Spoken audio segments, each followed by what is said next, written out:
Hey gang, welcome back.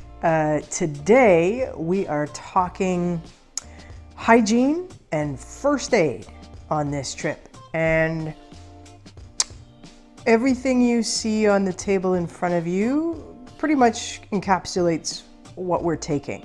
So we shall begin with the obvious on the table. We have bear spray, just in case. I don't anticipate seeing any bears. I can probably make enough noise on my own to not need it, but that just makes me feel better. So bear spray.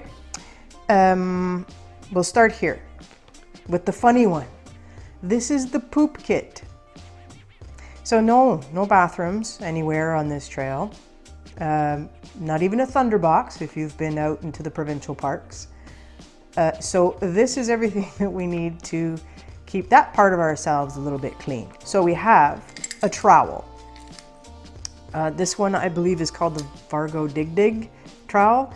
I like it because it's got these serrated edges to cut through minor tree roots if you need to dig what they call a cat hole in order to do your business. And it's also, you can grip it and just clear out the hole that you need. So trowel, which will hang on the back of one of the backpacks. Each one, Sidekick and I each have a kit like this. And in said kit, we have what they call the backcountry bidet. So yes, you're all laughing at this point, I'm sure, but you put it in the top of one of your water bottles and then put in the desired area you'd like to clean. Squeeze the water bottle, cold water. Saves on the use of the next item, toilet paper. Can't go anywhere without that. Toilet paper. And then just in case, because sometimes things are never as clean as you want them to be, we have some biodegradable wet wipes, which we will pack out with us because again, this is, Mother Nature, and the principles of doing a hike like this are called leave no trace. So you dig your hole, you do your business, you wipe, but you pack out the wipe, right? So there is the poop kit. And I know a lot of you are already like, I'm never going hiking ever like that again. It's not as bad as you think. Okay, so that is one part. The rest is this is our hygiene kit. So in here is a mix of hygiene and first aid because our little first aid kits are very, very small. This is an antiseptic spray, which will be carried in one of our hip belt pockets, just so we have easy access. The first aid kit and the antiseptic spray, the bear spray, the poop kit, they all reside on the outside of the backpack because it's something that you might need access to really quickly. So antiseptic spray will go in one of the hip belt pockets. We'll get into the first aid kit in a moment. These kits that you see, this material is called Dyneema, and it has the tensile strength of steel, which is lovely, but the most important part is they are pretty much waterproof. So I don't have to worry about bagging everything.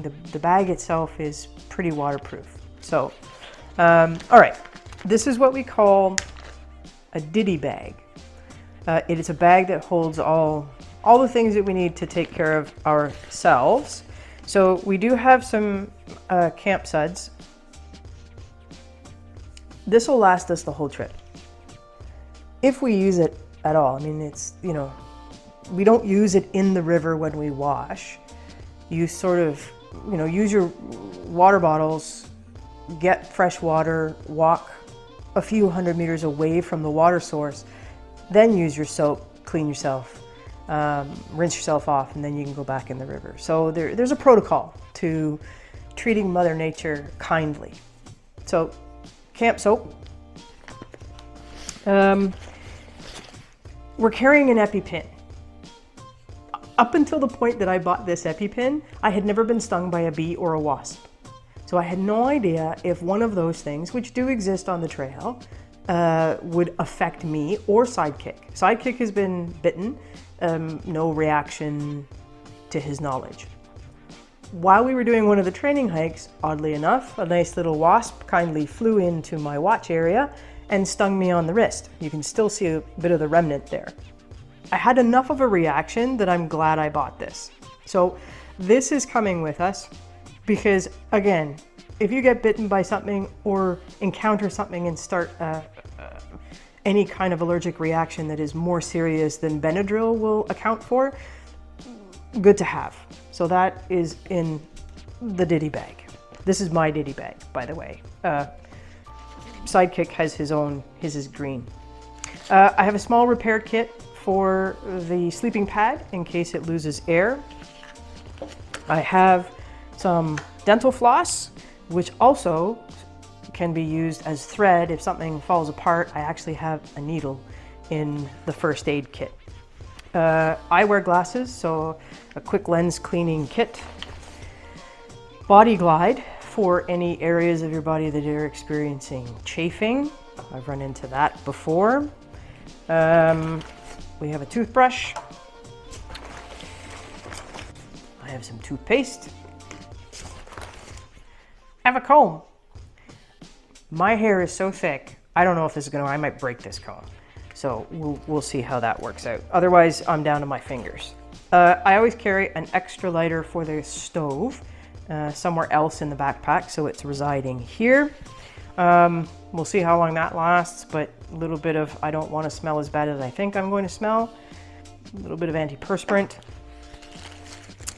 These are a marvel.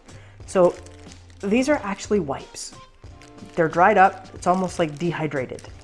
Add a little bit of water and you've got yourself a wipe that you can clean your face, clean your feet, but very, very lightweight. And they sit in my hygiene kit in case I need them, because I figure we'll have very dirty feet at some point. And then gentlemen, you know, plug your ears if you don't want to listen to any of this, but ladies, just in case on the trail, Mother Nature comes a-calling once a month. These are important things to know. And I didn't even know about them until I was 50, but it's called a Diva cup. And it's basically a cup that you insert. Enough said. We all know how that stuff works, but very handy and saves you packing out a whole lot of other stuff. And that's it. That's all for the personal hygiene bag. We'll do that later. So I'll sort of move all this over here. And then we're down to the first aid kit. So I went through our big first aid kits, and it takes a lot of time to decide, you know, what are you really gonna need on a trip, and what are you packing out as a fear? Like packing the EpiPen is probably packing out a fear of mine, but I'll take that weight penalty to do that. So we start off with, I am carrying, nope, this is Dan's. So this is Sidekick's first aid kit. I pulled out because it's got Tylenol in it. And I'm like, I carry the Benadryl. So Advil, ibuprofen, acetaminophen. I have alcohol wipes. We have a little bit of seam sealer in case we need it for any of these bags. So again, just a small repair kit, but that's all for repair kits. One pair of gloves in case whatever we're treating is pretty serious and we're gonna need those. More alcohol wipes, a ton of Band-Aids, if I can just pull them out. So those are all Band-Aids. And then we have some gauze pieces, some pads. We did actually, we've actually used these in the past. Sidekick gashed open his shin, and we found this in steri strips saved the day. For any kind of muscle pain, tendons, KT tape basically helps keep things in place if you're really struggling. One safety pin each, so I have one in mine. There's another one here. In Sidekick's bag, he also has a small lightweight tensor bandage for a knee issue if we run into that. So these will hold that together. And then the very last thing are steri strips to hold the gauze in place. And I think, is that it? I think I have a little bit of burn gel somewhere, a blister treatment. There we go. So that is the entire first aid kit. We've been out multiple times. We haven't really needed more than the Band-Aids and maybe one piece of gauze and an alcohol wipe. This will do nicely for what we need. And around our trekking poles, we have put alternate requirements for taping. So the trekking pole has become the role for duct tape and what they call leuco tape, which is a very sticky, adhesive, almost like a Band-Aid, great for blisters on your feet. Have used that multiple times. So everything you see here is first aid, hygiene, and safety, and the poop kit, hygiene. If you have any questions, please leave us a comment, reach out to us. We're getting closer. We're 20 odd days away from the hike now. There's a mix of real excitement beginning in our house, along with terror. Because people who are currently through hiking are finishing their hikes and sending the pictures, and it's challenging, but we're really looking forward to it. So again, if you have a few dollars to spare, this is all being done because no child should suffer. So for the folks at CHEO, for the staff that have been rock stars for forever, really, but especially in the last 3 years, please, if you have a few dollars, donate. If CHEO is not, if you're seeing this from somewhere else other than the Ottawa, Gatineau area, please donate to your local Children's Miracle Network hospital.